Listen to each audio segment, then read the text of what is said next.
एक बार की बात है कि तीन दोस्त थे। एक राजकुमार था, एक ब्राह्मण था और एक बढ़ई था। इन तीनों के पास अपनी अपनी खास चतुराई थी। राजकुमार मुश्किल से मुश्किल और पेचीदा से पेचीदा मामलों को बहुत जल्दी सुलझा देता था। ब्राह्मण मरे हुए आदमी को जिंदा कर सकता था और बढ़ई चंदन की लकड़ी का एक ऐसा घर बना सकता था जो उसके मालिक के कहने पर कहीं भी जा सकता था।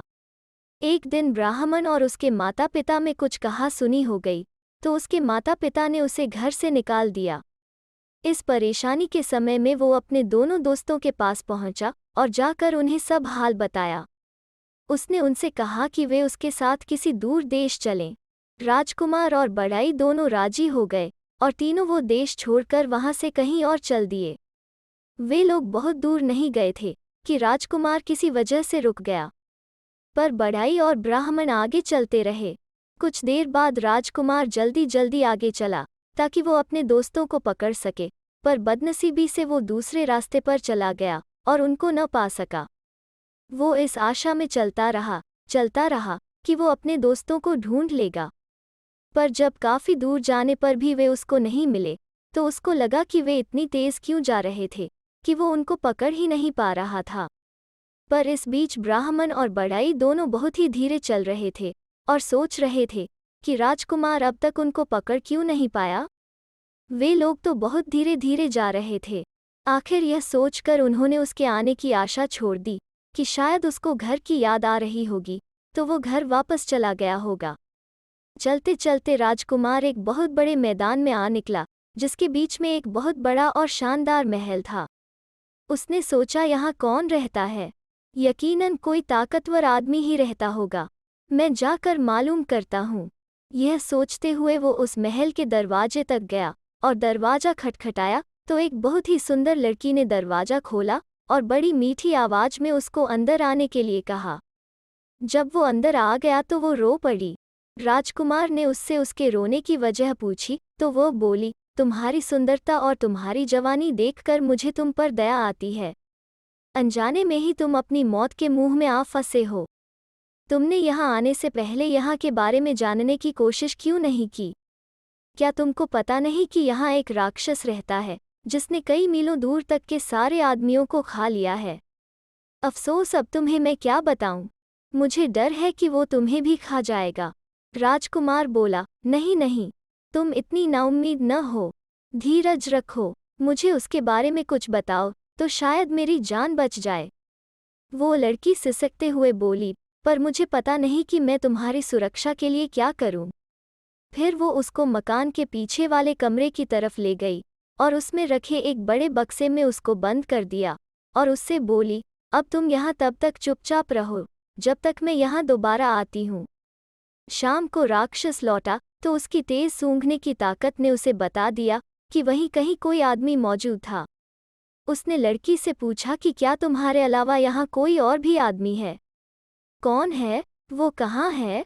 जल्दी बताओ, मुझे बहुत जोर की भूख लगी है। लड़की बोली, लगता है आज तुम्हारी तबीयत ठीक नहीं है। यहाँ कोई आदमी नहीं आया। तुम क्या समझते हो कि यहाँ आने की कोई हिम्मत करेगा? यह सुनकर राक्षस चुप हो गया। वो बोली, तुम मुझे रोज इस घर में अकेला छोड़ जाते हो। जब तुम चले जाते हो तो मुझे यही पता नहीं होता कि तुम कब वापस लौटोगे। कभी कभी मुझे लगता है कि शायद तुम कभी वापस नहीं लौटोगे। तब मैं सोचती हूँ कि मैं किधर जाऊंगी, क्या करूंगी। तुम्हारी वजह से लोग मुझसे नफरत करते हैं। मुझे लगता है कि किसी दिन वे मुझे मार देंगे। तुम ही मुझे बताओ कि क्या मुझे डरने की कोई ज़रूरत नहीं है? राक्षस बोला, रो मत, तुम्हें डरने की कोई ज़रूरत नहीं है, क्योंकि मैं कभी नहीं मरूंगा। फिर उस महल के एक बहुत बड़े खंभे की तरफ इशारा करते हुए वह बोला, जब तक यह खंभा न टूट जाए मैं नहीं मर सकता। अगली सुबह जैसे ही राक्षस बाहर गया, वो लड़की गई और उसने राजकुमार को आज़ाद कर दिया और उसको रात वाली सारी बातें बता दी। राजकुमार यह सब सुनकर बहुत खुश हुआ। वो बोला, बस यही समय है, मैं इस खंभे को तोड़ देता हूँ और उस राक्षस को मार देता हूँ। ऐसा कहकर उसने खंभे को मार मार कर तोड़ दिया। जब खंभा टूटकर गिर गया तो राक्षस भी मर गया। अब राजकुमार उस सुंदर लड़की के साथ उस महल में रहने लगा। आसपास के लोग उसको राक्षस को मारने के लिए धन्यवाद करने के लिए आए। उसके बाद उस देश में शांति और खुशहाली छा गई। आसपास की जमीन में फिर से खेती होने लगी। गांव बसने लगे। एक दिन वो लड़की अपने घर की एक खिड़की के सामने अपने बाल संवार रही थी। बाल संवार कर कंघी उसने खिड़की की दीवार पर रख दी कि एक कौवा वहां आया और उस कंघी को लेकर उड़ गया। वो उसको बहुत दूर समुद्र के पास लेकर उड़ गया और वहां जाकर उसको पानी में गिरा दिया।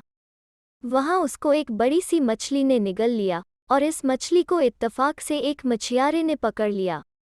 उसने देखा कि मछली बहुत बढ़िया थी। उसे वो राजा के महल में राजा के खाने के लिए दे आया।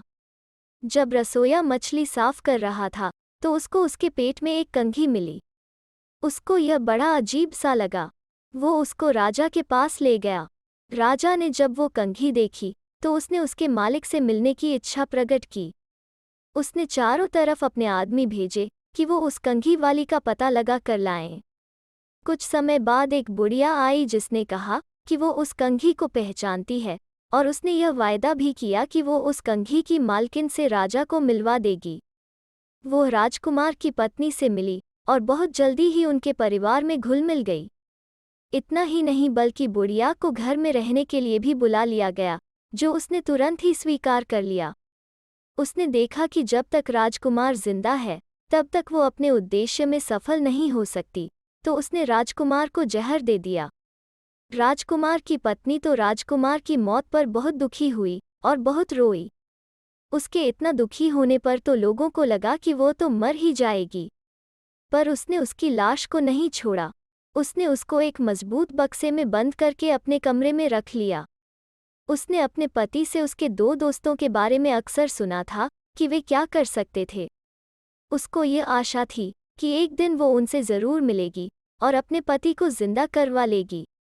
जैसे ही उस बुढ़िया को मौका लगा, उसने उस लड़की को उसका घर छोड़ने के लिए और अपने साथ रहने के लिए कहा कि यहाँ तो वो काफ़ी परेशान है, कुछ दिन वो यहाँ से कहीं दूर रह लेगी तो उसको थोड़ी शांति मिल जाएगी। लड़की राजी हो गई और उसके साथ चली गई। अपने घर आते ही उस बुढ़िया ने राजा को खबर की कि वो अपने उद्देश्य में सफल हो गई है। राजा वहां आया और उस लड़की को जबरदस्ती अपने महल ले गया और उससे प्रार्थना की कि वो उसके साथ उसकी रानी बनकर रहे। लड़की बोली कि वो उससे शादी तो कर लेगी, पर उसको 6 महीने का समय दिया जाए। राजा यह सुनकर बहुत खुश हुआ और उस दिन का इंतजार करने लगा जब वो उस लड़की से शादी कर पाएगा। उसके लिए उसने एक छोटा सा महल बनवा दिया था। वो उसी में अकेली रहती थी।